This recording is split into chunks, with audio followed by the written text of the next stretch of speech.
Hello, flat earthers of the world.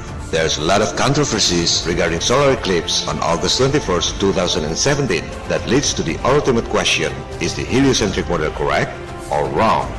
In this short video, collaborating with Sugianto Sulistiono, a professional doctorate majoring in computer physics, and Najwa Azahra, a medical doctor, founder of Indonesian Flat Earth Community, we will use all scientific data to study the Great American Eclipse. The conclusions are quite devastating. The speed is deceiving, the angle is wrong, the path is impossible, and the moon's diameter is wrong. Satellite, satellite, -10. Twilight, twilight. I feel the moon pulling me away. We all know that the sun and the moon both rise in the east and set in the west. In your flat earth, what you see is what you get. The sun and the moon are moving clockwise from east to west. What I can do. As you know, in our flat earth, if you are facing north, wherever you are, your left is the west and your right is the east. Therefore, if you fly straight from west to east, you will come back to your starting point. Satellite, satellite, launch. And so do the sun and the moon. The other fact is, if a source of light moving in one direction passes an object, the shadow will always move in opposite direction. So, as the sun and the moon are moving from east to west, and the sun passes the moon, the shadow is moving in opposite direction from west to east, exactly like reality. Cause in our flat earth, what you see is what you get. Now, in the globe model, in order to make the sun and the moon rise in the east, set in the west, they have to make the globe model rotate from west to east. In this way, the east side of the earth encounters the sun earlier than the west side of the earth.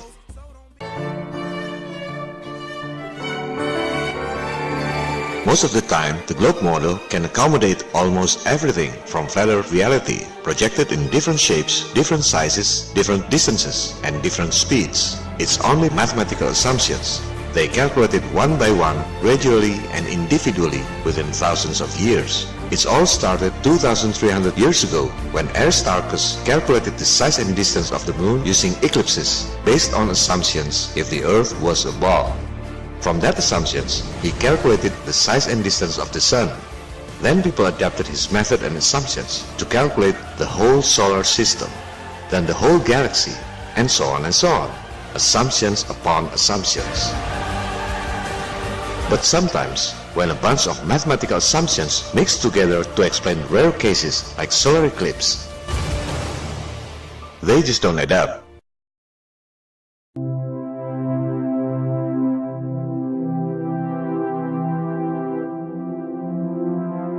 Many people argue whether the globe model can make eclipse shadow from west to east or not. Let's make it clear once and for all. If we put all the data on the table transparently, in a way that everyone can understand, measure, and verify themselves, the answer is yes and no. Yes if and but no. Now the yes if first. Yes, eclipse shadow on the globe model can move from west to east only if Moon's orbital speed is faster than Earth's rotation speed. In heliocentric model, the Moon's orbital speed is twice as fast as the Earth's rotation speed. With this paradigm, for sure, the shadow will move from west to east.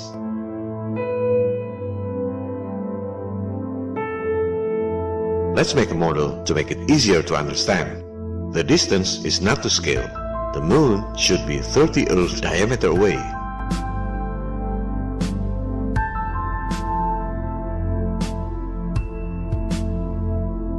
If the Earth rotates 1,670 kilometers in 1 hour to your right, and the moon orbits 3,683 kilometers to your right too, then you draw a straight line from moon's diameter to the Earth. You will see the moon's line is farther than the Earth's line. But of course, 3,683 kilometers is farther than 1,670 kilometers. You don't even need a model to understand. This is called linear speed. In this way, the eclipse shadow moves from west to east because the moon is faster than the Earth. It's mathematically correct based on that assumptions and paradigm.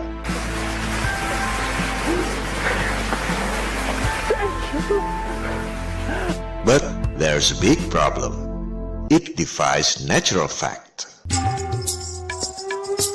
If the moon is faster than the Earth's rotation, you would see the moon is setting to the east, the opposite of reality. Let's use mooncalc.org to make it easier. Find a place that has 90-degree elevation of the moon. Imagine the Earth is moving 1,670 km per hour, west to east to your right, and the moon is moving 3,683 km per hour to the same direction. Within 1 hour, you would see the moon is more to your right, because it's faster and travels more distance than the Earth, right? Wrong! See what happens if you add time for 1 hour. Ooh, the moon is going to your left, because the Earth is rotating faster. How come 1,670 km per hour travels faster than 3,683 km per hour? It's because the distance traveled by the moon is 60 times longer than Earth's circumference. Now we're talking about the other kind of speed, the angular speed. Take bicycle wheel as an example of angular speed. The farthest part from the axis, the tire is moving faster than the axis, but actually it's the same angular speed. The farther from the axis, the faster it moves, but actually the same angular speed.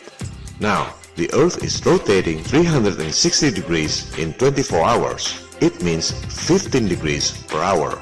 If the Earth is moving 15 degrees counterclockwise to your right, and according to heliocentrism, the Sun is at rest, then you will see the Sun appears to be setting 15 degrees to your left.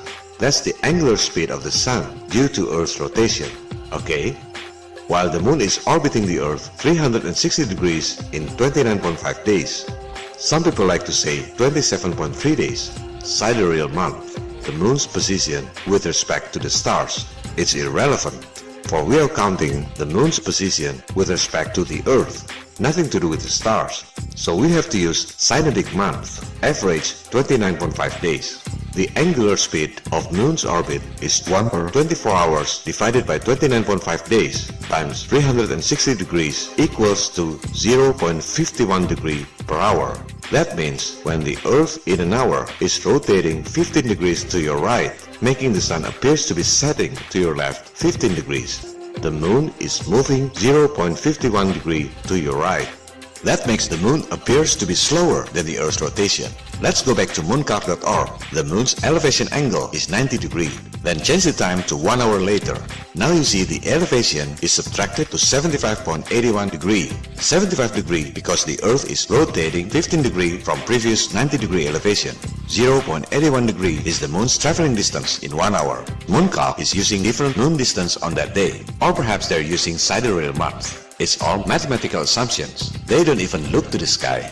The Moon moves 0.5 degree against the Earth moves 15 degrees per hour. With these assumptions and paradigm, for sure, the eclipse shadow moves from east to west, the opposite of reality.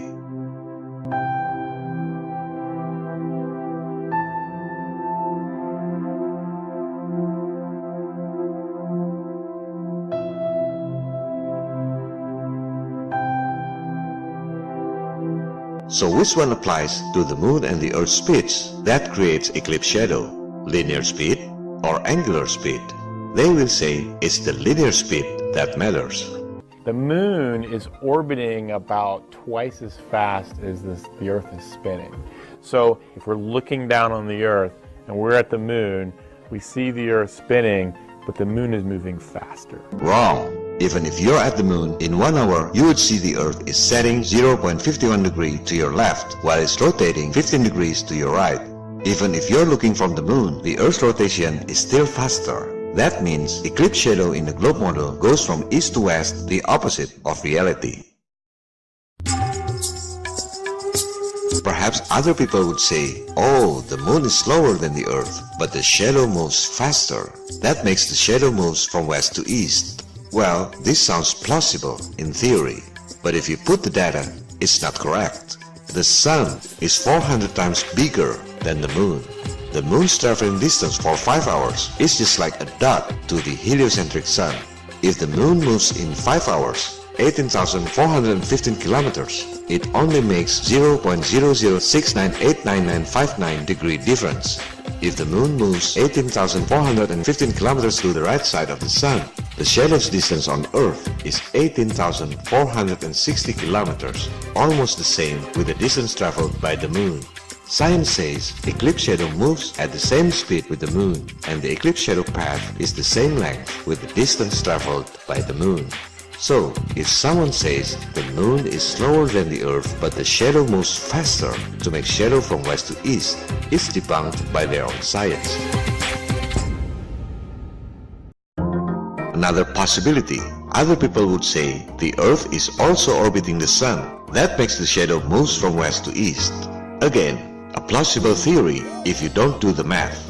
How come the Earth that's rotating 1,670 kilometers to your right and the Moon is 384,000 kilometers away, orbiting the Earth at 3,683 kilometers per hour, and the Sun is 149.6 million kilometers from the Earth, while the Earth is orbiting the Sun at 110,000 kilometers per hour? It's almost 100 times faster than the speed of sound. Plus, the Sun is also moving at 72,000 km per hour, almost 60 times faster than the speed of sound, can create eclipse shadow 18,415 kilometers on Earth within 5 hours.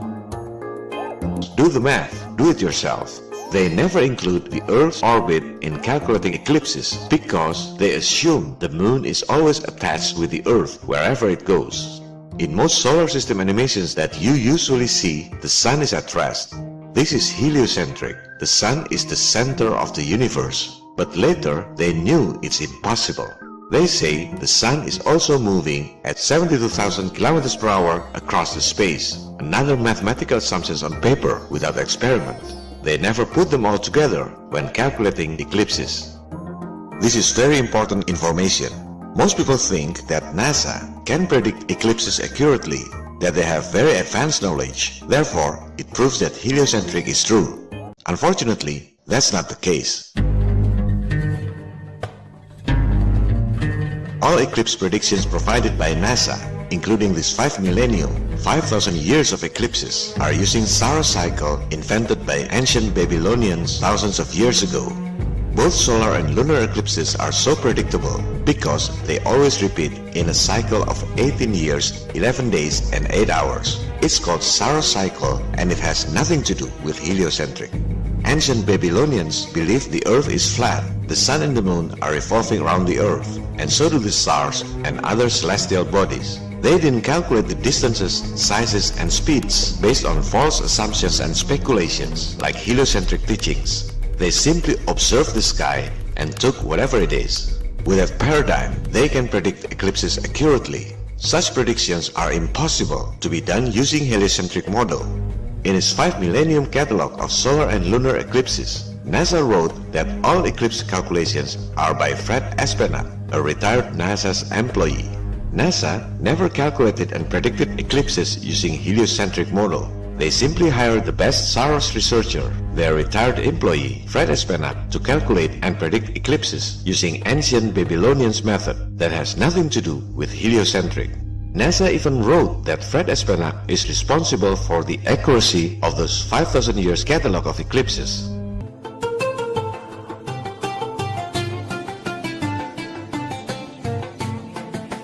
For thousands of years, some astronomers collected eclipse cycle all around the world based on Saros cycle. They have started to do this long time before NASA was established in 1958. Astronomers like Fred Espenak simply collected eclipse database from other local astronomers all around the world. As you see in this table, it's made by other astronomer G. Vandenberg in 1955. That's what Fred Espenak did. He is a very good Saros researcher. Why would NASA need Saros cycle if they can calculate eclipses using heliocentric math? Obviously, because they can't. A bunch of mathematical assumptions when combined together to calculate eclipses, they just don't add up.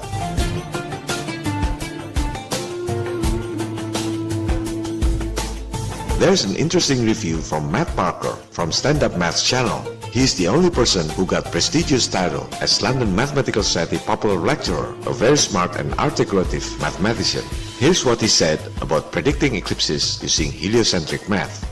And so I'm going to show you the mathematics behind how we can predict when they're going to happen. We can do the calculations on the elliptical orbit of the Moon as the Earth goes around the Sun, and we can calculate how often the moon goes between the sun and the earth. Unfortunately, it's not that simple. It is a wonder we have eclipses at all. But then, out of all this chaos, another cosmic coincidence steps forward to save the day. It's called the Salam cycle, and it allows us to predict when eclipses are going to happen in the reasonably near future. Some thickheads still don't understand why NASA uses Salam cycle to predict eclipses. They say there are a lot of software predicting eclipses using heliocentric math. You can download free software like Stellario. It can predict eclipses. Well, if a free software can predict eclipses with heliocentric model, then why NASA, with $19 billion budget per year, can predict eclipses using heliocentric model? Which one makes more sense to you? All astronomy software are using Eclipse database from NASA. It's not the other way around. After NASA published this 5 millennium catalog of solar and lunar eclipses, people use the database to make animation using whatever model they want. Just put one eclipse time to another. The software will automatically adjust to make those two eclipses happen as programmed. It's not the other way around. After you get Eclipse database, you can make animation with square Earth if you like. You can put whatever distance, whatever size. The software will adjust in accordance to the eclipse dates. Some thickheads even try to run from reality by saying NASA provides a software in its website to predict eclipses. Look at this database used by NASA. 5,000 years catalog of solar eclipse database. You can choose what year, what eclipse type, duration, and oops, it's Salam cycle, not heliocentric math.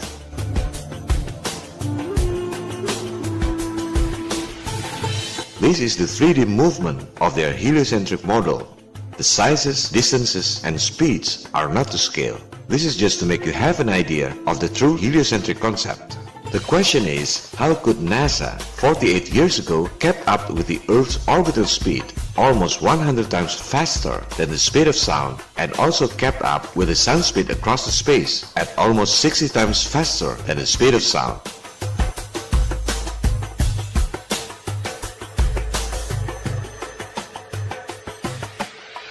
That's just warming up.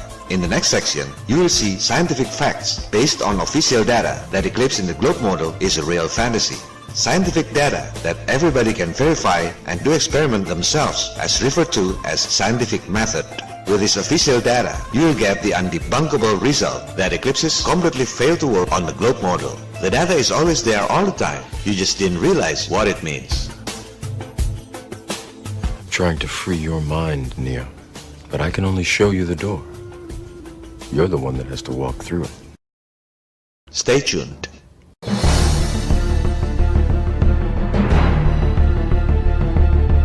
Let's take a look at their official data taken from NASA's website, the Great American Eclipse Path. NASA also provides external link for more details. This is a picture that destroys globe model if you understand what it means. First, let's find out the eclipse duration that began at the far west and ended at the far east. We're not looking for eclipse beginning and ending in one location, as there are so many locations. What we're looking is the beginning and ending of the whole eclipse happened on that day. You just click the path and they give you complete information. See the start of partial eclipse, it's 1555 UTC. Then the end of partial eclipse, 2055 UTC. Now we have credible data that total eclipse duration is 5 hours. Secondly, how far is that eclipse length? Take a look at the longitude. It started at 171.2 degree west and ended at 27.4 degree west. The eclipse length longitude is 143.7 degrees. Do you realize how far is 143.7 degrees in a globe? Let's copy-paste some coordinates from the eclipse site to Google Maps to measure the approximate distance. It's around 40,000 kilometers. Now, apply it to the globe map. See, the eclipse distance, 143.7 degrees, is already 40% of the Earth's circumference. So, within 5 hours of eclipse, out of 24 hours a day, or around 20% of the day, somehow, miraculously, the shadow length covers 40% of the globe. Let's make a scale model now to understand that the eclipse length of 143.7 degrees is mathematically and geometrically impossible.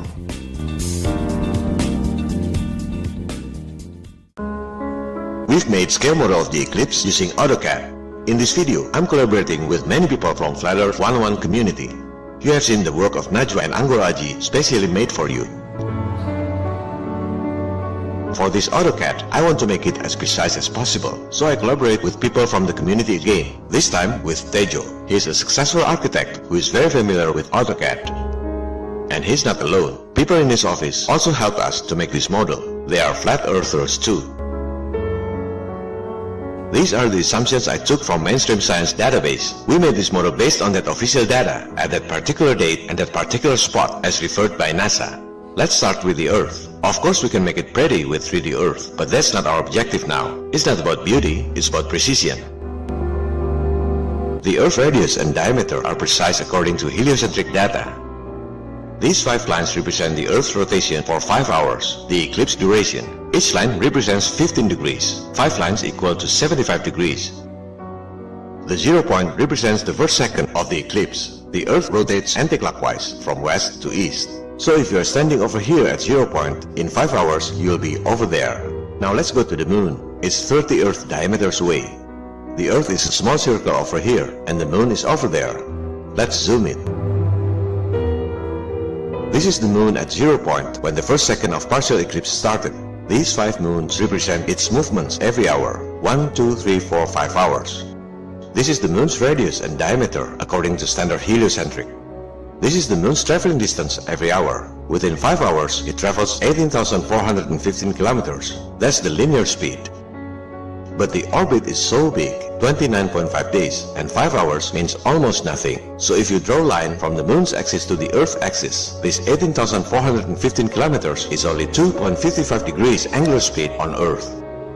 It's hard to see at this true scale. Let's split it into 2 screens, the moon on your left side, the Earth on your right side. This is the 0 point when the first partial eclipse happened. The line goes to 0 point on Earth. In 5 hours, the moon will be over there. If you're standing on Earth over here, 5 hours later, you will rotate from west to east and you'll be over here. You will see the moon is setting to the west due to Earth's rotation. Exactly like you've seen at mooncalc, you add time, the moon goes to the west. And the elevation angle is subtracted from 90 degree to around 75 degree in 1 hour. For 5 hours, it would be around 18 degree near the horizon, almost setting. This is the proof that it's the angular speed that applies. What about the linear speed? After 5 hours, the moon's position is over here. We draw straight linear lines from the moon. Where do the lines fall on Earth? Man, it's far outside the Earth. Theoretically, linear speed is wrong. After 5 hours, you will see the moon is setting to the west. In reality, you don't see the moon is over here like it's setting to your east. The moon is over there, near the horizon, setting in the west. The funny thing is, even though the moon is over here setting in the east, the shadow will fall outside the Earth. If you use angular speed, eclipse shadow moves from east to west, the opposite of reality. If you're using linear speed, the moon sets in the east and the shadow falls outside the Earth after a few hours. Any which way, they're wrong. It really doesn't work on the globe model.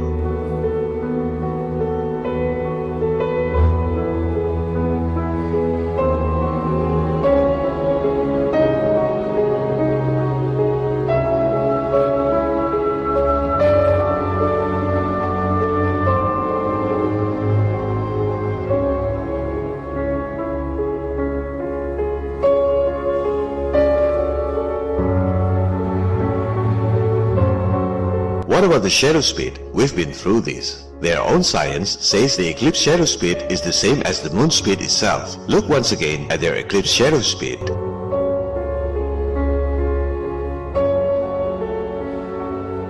The shadow is never faster than the moon speed. The shadow knows. Poor globe model. Let's be generous to them. Give the globe model a generous discount. Let's start not from 90 degree elevation, but instead from 0 degree like you have solar eclipse at 6 AM in the morning. You can't even see the sun at horizon level. Then you have 5 hours eclipse. And still, if using linear speed, the shadow goes outside the Earth. Do you know why it fails? Because you can't get 5 hours eclipse on the globe model. The moon would travel 18,415 kilometers, while the Earth's diameter is only 12,742 kilometers. That would make the moon half Earth outside the Earth. This is real fantasy, folks. Congratulations. Based on their official data, you just found a fatal error on the globe model. Now let's see the eclipse movement with 3D model. You can use solar system scope. It's supposed to be correct according to heliocentric model. The time, speeds, directions, and eclipse duration are to scale. Only the sizes are not to scale. They make them bigger to make it easier for you to see the movements. Set your time to August 21st, 2017 at 3:55 PM UTC. We'll run it for 5 hours, scaled to about 5 seconds. It's gonna be quick, but we can replay it. The time will be 3:55 PM to 8:55 PM. Please focus on the Earth rotation speed and direction, also the moon's orbital speed and direction. See which one is faster. Ready? Go! You see that the Earth rotation is faster. Let's zoom it. The moon is almost like not moving. That means they're using angular speed. The Earth rotating at 15 degrees per hour. The moon's traveling at 0.51 degree per hour. With this angular speed, to which direction the shadow goes? Because the Earth is spinning faster to the east, the moon's shadow goes the opposite direction, from east to west. Exactly like Najwa has shown you, only this 3D animation is using true scale of speeds according to heliocentrism.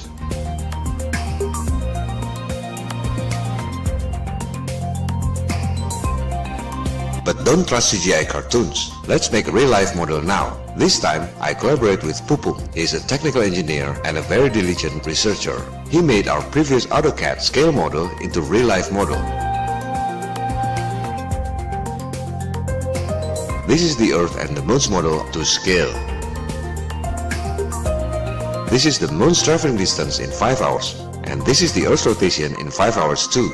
This is the Earth-Moon distance. You remember those angular lines. The Moon travels 18,415 kilometers, but it's only 2.55 degrees from the Earth's axis. That's the true sizes, distances, and speeds according to heliocentric model. Assisted by Damar as cameraman, we put 3 cameras on the model. First one is above the Earth to see the Earth's rotation angles. Second camera is above the Moon to see the Moon's traveling distance and angles. Third one is behind the Moon to see where the shadow falls in 5 hours time scale. Remember, we're not looking for the eclipse shadow size. The source of light with this scale should be 475 meters or almost half kilometers away, and the lamp diameter should be 4.36 meters. It's irrelevant for this purpose because we're just looking at the shadow's direction, not the shadow size. We start from the 0 point where the eclipse starts. You see the Earth is at 0 degree position and the Moon is also at 0 degree position. The shadow is slightly to the west of the Earth because the eclipse started at 15:55 UTC or 10:55 local time in the morning. If you stand on that shadow point on Earth, you would see the Moon is slightly to the east where the Moon rises as appears on Earth. Now the Earth rotates for 15 degrees. The Moon is moving 3,683 kilometers, but only 0.51 degree from the Earth's axis. See where the shadow falls. Oops, it's not angular speed, but linear speed. This is a disaster for the globe model. Yes, it means the shadow moves from west to east, but it means the Moon is setting to the east, and within 3 hours, the shadow will go outside the Earth. Second hour. Third hour. You see the shadow already falls outside the Earth. Fourth hour. It's more than the Earth diameter. This is the 5th hour. The shadow goes half Earth outside the Earth. How can heliocentrism predict eclipses if the maths don't even add up for one eclipse? No wonder NASA still use ancient Babylonian solar cycle.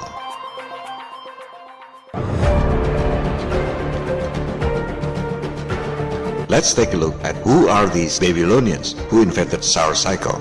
Babylonians are descendants of Sumerian, the first modern human civilization 6,000 years ago, earlier than ancient Egypt. It's located in Mesopotamia or modern-day Syria and Iraq. the birthplace of Abraham, the father of three religions, Hebrew, Christian, and Islam. It's the cradle of civilization. Their inventions and achievements are still used today. Astronomy, irrigation, architecture, mathematics, politics, code of law, urban planning, almost everything except internet and cable TV. They are very smart people. Their alphabets, cuneiform, consist of 400 characters, not 26 characters ABCD like us. Their numeral system is sexagesimal or base 60, not base 10 like us. Sexagesimal is very good for counting big numbers and small numbers, still used today for measuring time, angles, and geographic coordinates. They are the one who invented 360 degrees in a circle. Do you know why there are 660 degrees in a circle?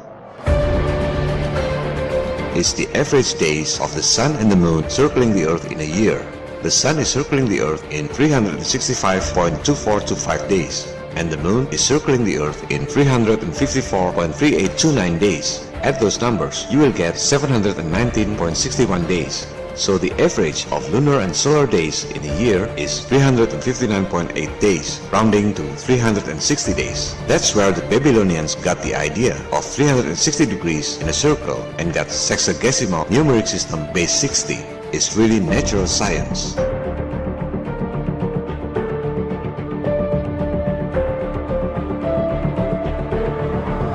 They are the one who invented lunar calendar, synodic month, the real astronomical event. The beginning and ending of each month is based on moon phases, hence the name month. That's natural science. On the other hand, modern day solar calendar system is based on nothing.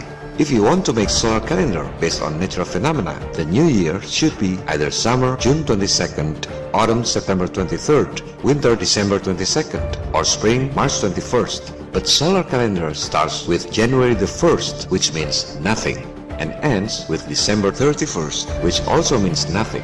It's not really solar calendar, and every date of the month has nothing to do with the moon. You're using a wrong calendar system.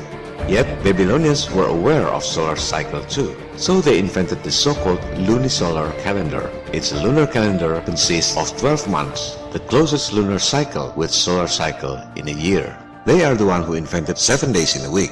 They observed the stars are moving in the same directions and the same speed, except there are 7 sky objects that move differently. They call it the 7 wandering stars.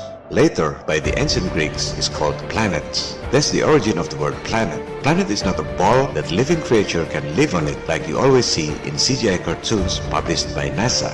Planet is a wandering star, a star which has its own path and speed circling the Earth. Those 7 wandering stars or 7 planets of the Earth are the Sun, the Moon, Mars, Mercury, Jupiter, Venus, and Saturn. Then Babylonians devoted 7 days every week to honor those 7 wandering stars. The first day to honor the Sun, hence the name Sunday. Second day to honor the Moon, Monday. Third day is for Mars, or in Nordic is called Tyr, Tuesday. Fourth day for Mercury, Mercredi in French.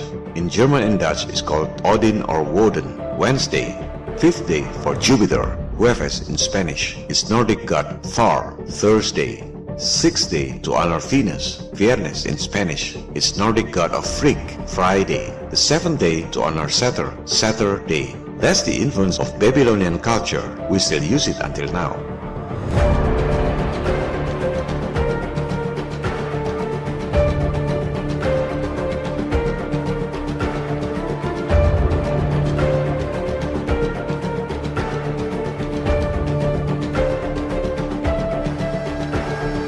Babylonians are the ones who invented the concept of clock, the sundial. Then they divided a day by 12 hours daytime and 12 hours nighttime. Where did they get the number 12? Of course, it's the 12 zodiac constellations in a year, and it takes 12 lunar cycles or months for the sun to return to its original position. Like every other celestial body circling the Earth in a certain cycle, Babylonians observed that solar and lunar eclipses happen in a cycle of 18 years, 11 days and 8 hours. That's the only way to predict eclipses. Nothing to do with heliocentric speeds and distances. Babylonians were using lunar calendar. They knew that solar eclipses always happen in new moon and lunar eclipses always happen in full moon. They knew well that during solar eclipses, the moon's position is at the nearest point to the sun. Yet, they never thought it's the moon that eclipsing the sun. This is very interesting. Since kids, we've been told and educated in schools that solar eclipses are caused by the moon, and moon eclipses are caused by the ball Earth shadow. A theory without any single proof, but taught in schools like a fact. Babylonians, however, observed the sky much more often and more careful than us. They didn't have internet and cable TV or social media to chat. They had the luxury of time to live in harmony with nature. Why didn't they think it's the moon that eclipsing the sun? First, because they knew there are so many unseen celestial bodies in the sky.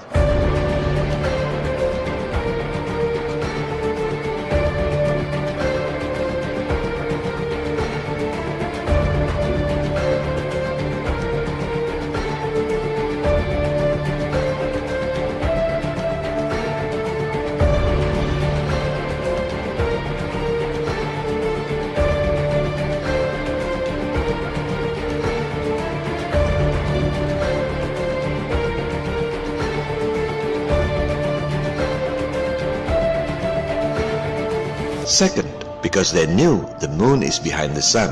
If the moon is in front of the sun, you would see the moon is getting close to the sun before eclipses, right?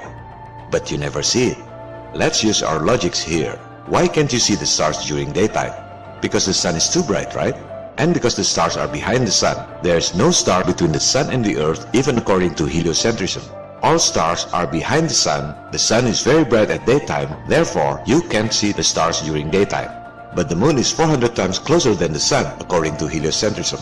The moon is between the earth and the sun when it's new moon, and is behind the earth when it's full moon. Sometimes you can see the moon very clear in the morning. So why can't you see the moon when it's new moon?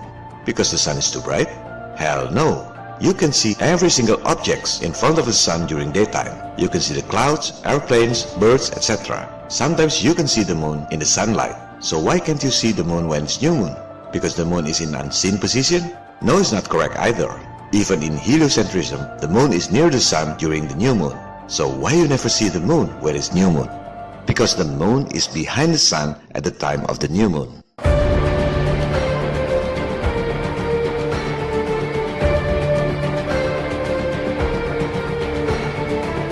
Third, Babylonians, who invented solar cycle, never thought the sun is eclipsed by the moon because they knew the moon's body can't eclipse the sun.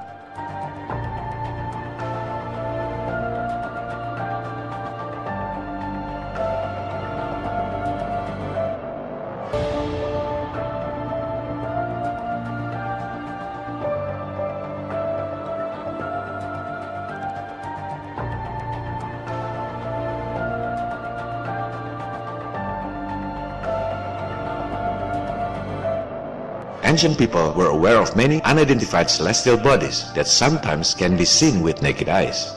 Only a dark celestial body can eclipse the sun out of nowhere. Just like lunar eclipses are caused by other celestial bodies, so are solar eclipses. Babylonians called it the planet of crossing, Planet X, dark sun if you will. And so do every culture in the world. In India, they call it Rahu and Ketu. In Java, Indonesia, they call it Batara Kala. Not because ancient people are stupid, but because they really use their senses. Their senses told them it's not the moon eclipsing the sun, it's a dark sky object that can absorb light.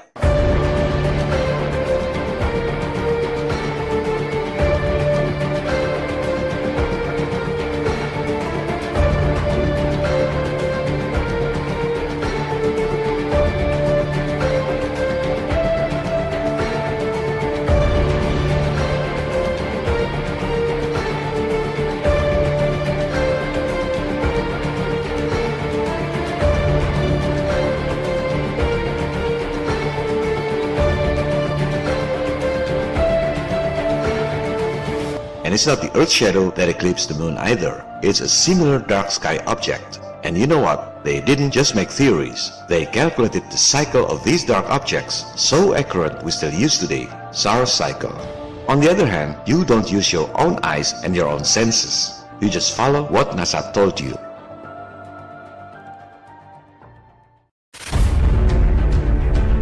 This is just to open your mind. The world is not like they told you. There are so many anomalies in eclipses. You can study the shadow using real-life scale model. I've tried with Pupung. We're using real sunlight, no question about brightness, lumens, and so on.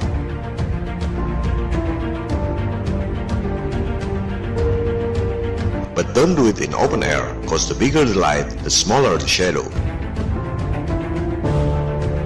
In total solar eclipses, the source of light should be the same with the object that eclipses it. Using scale model, for a 10 centimeters Earth, you have to use a 2.92 meters of pipe. This is very important to make the source of light to scale. The result is quite devastating. The shadow is about 16 times bigger than it should be.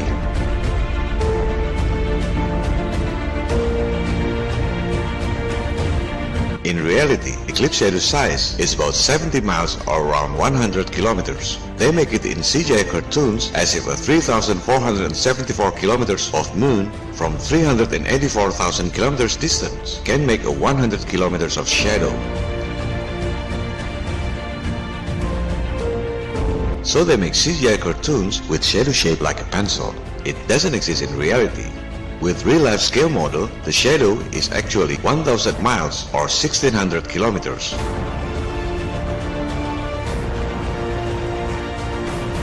With a globe model, eclipse shadow would cover the whole Kalimantan island. Unbelievable! With a globe model to scale, eclipse shadow would be so big that can cover Portugal, Spain, and France at once. This is a disaster for the globe model. All your life, you only see eclipses of fantasy. On the other hand, in the flat earth model, the diameters of the sun, the moon, or whatever object eclipsing the sun is about 32 miles or around 60 kilometers. If you don't like mathematics, you can use AutoCAD, a neutral software for professionals. You can verify by yourself from 5,000 km height. They will make shadow size exactly like reality. 105.7 kilometers like the real eclipse shadow in Idaho Falls.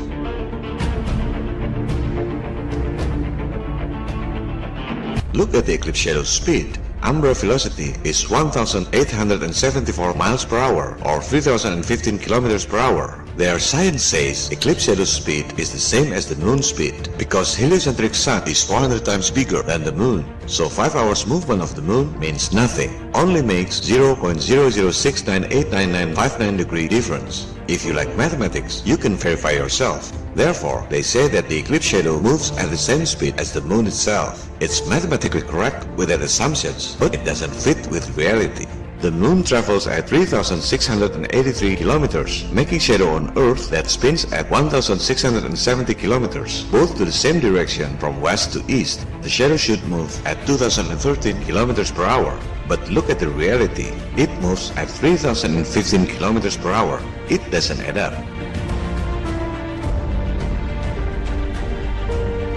You can also study the eclipse pattern. How can the Earth, the Sun, and the Moon creating such zigzag pattern?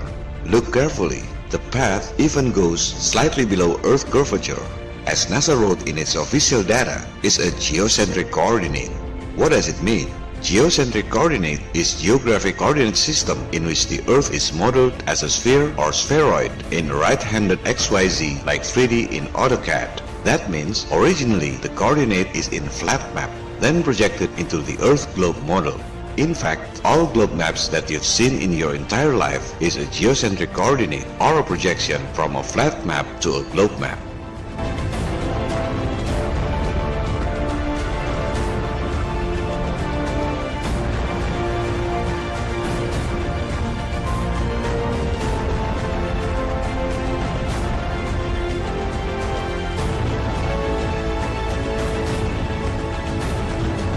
Last but certainly not least is the one that we have discussed.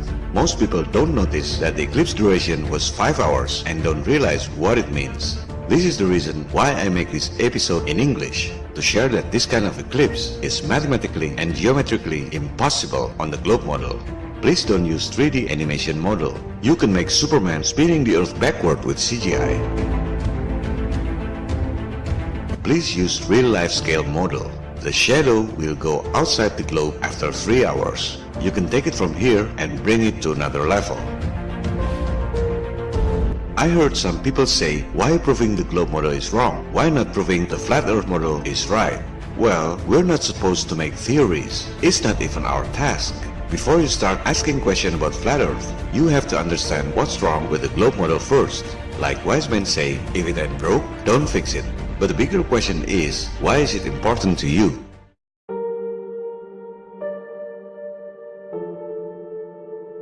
If If we're discussing about theories, it's okay to be wrong. It's okay to have differences. It won't cost you money if flat Earth is wrong.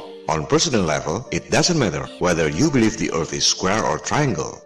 It only matters in social level. There will be blood in the water cold. Because if heliocentric model is wrong, that means there are $1 trillion scandal in the last 60 years. They bust hard on our shoulders. That means space programs and satellites are hoax. Your communication costs should not be this high. Your national debt should not be that high. Most people don't realize or don't want to realize about their national debts. The world owes $68.7 trillion. Do you know how much money in circulation in the whole world? This is our time, no turning back. You have to look at the physical currency, the most liquid asset class of which all central banks pay attention. It's only $7.6 trillion. The world owes $68.7 trillion while the world only has $7.6 trillion. It's a debt you can never pay, ever. To whom the world owes that much? 99% people in the world owes to the 1% population, the global elites. If you still don't believe the global elites exist, you better listen to the Minister of Finance of Indonesia, a very smart and charming lady, former managing director of the World Bank Group. Kalau di dunia lebih timpang lagi, 1% orang kaya di dunia menguasai 90% aset dunia itu.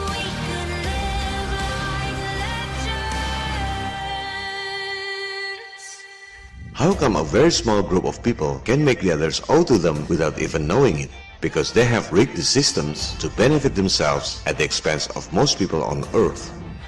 The greatest trick the devil ever pulled was convincing the world he didn't exist.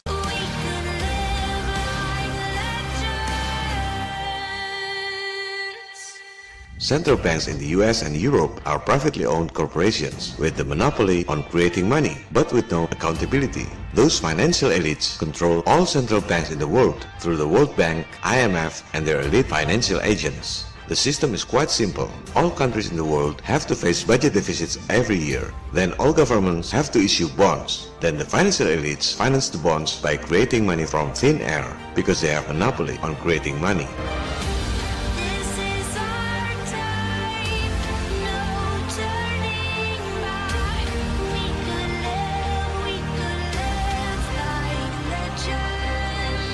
Then all governments collect taxes from the people to pay the interest. Next year, all governments face deficit again, and the never-ending cycle continues. The global elites have to create deficits in all national budgets.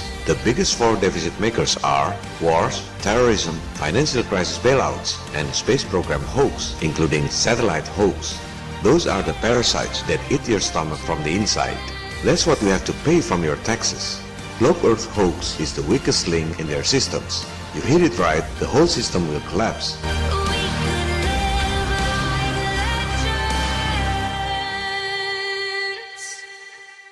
Meanwhile, Flat Earth Awakening gets the momentum all over the world. Indonesia is still the #1 Flat Earth topic in the world, according to Google Trends. People gather by themselves and made the Flat Earth 101 community. It's from the grassroots, bottom up.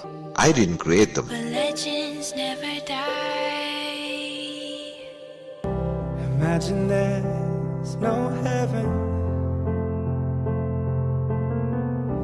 On September 23rd, when the sun has its culmination at the equator in Pontianak, Indonesia, Flat Earth 101 community in all 34 provinces made a national movement to measure the sun distance in different locations. People from neighboring countries, Singapore, Malaysia, and Australia also participated in this event.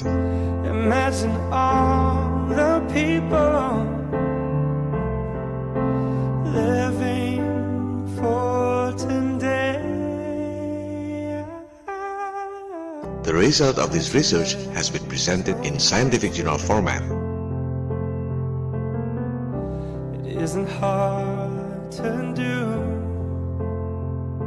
On October 28th, FE101 community made the second national movement. People in 34 provinces turned on mini Tesla coil wireless lamp. Imagine all the people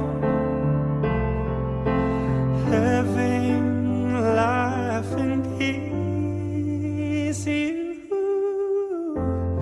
You may say I'm a dreamer, but I'm not the only one. I hope someday you'll join us, and the world will be as one. To all Flat Earth 101 community who participated in this awesome national movement, thank you very much for your contribution. God bless you all. May God be with all of us. It's not only about energy saving, but it's a symbol of hope. Nothing to kill or die for. And no There are many technologies that can save your money but suppressed by the global elites. Imagine all the people.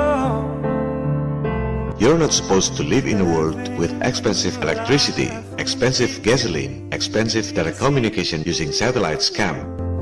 You may say I'm a dreamer. You're not supposed to live in violent wars and terrorism designed by the elites to make your national budgets face deficits. You're not supposed to be industrial slaves, stressful life to pay your bills, and pay taxes to repay debts to super wealthy financial elites that have the monopoly on printing money from thin air without any gold backup. You deserve to live in a better world, live in harmony with nature, smiling faces everywhere, with inner happiness in your heart. That's what Flat Earth Awakening is all about. I'm a dreamer. See you in the next episode. Feel free to give your thoughts on the polls. Should I make next episode in English with Indonesian subtitle like this, or in Indonesian with English subtitle, or just in Indonesian without English translation? Thanks for watching this channel. This is John Connor. If you're listening to this, you are the resistance. Salam People Power. And the world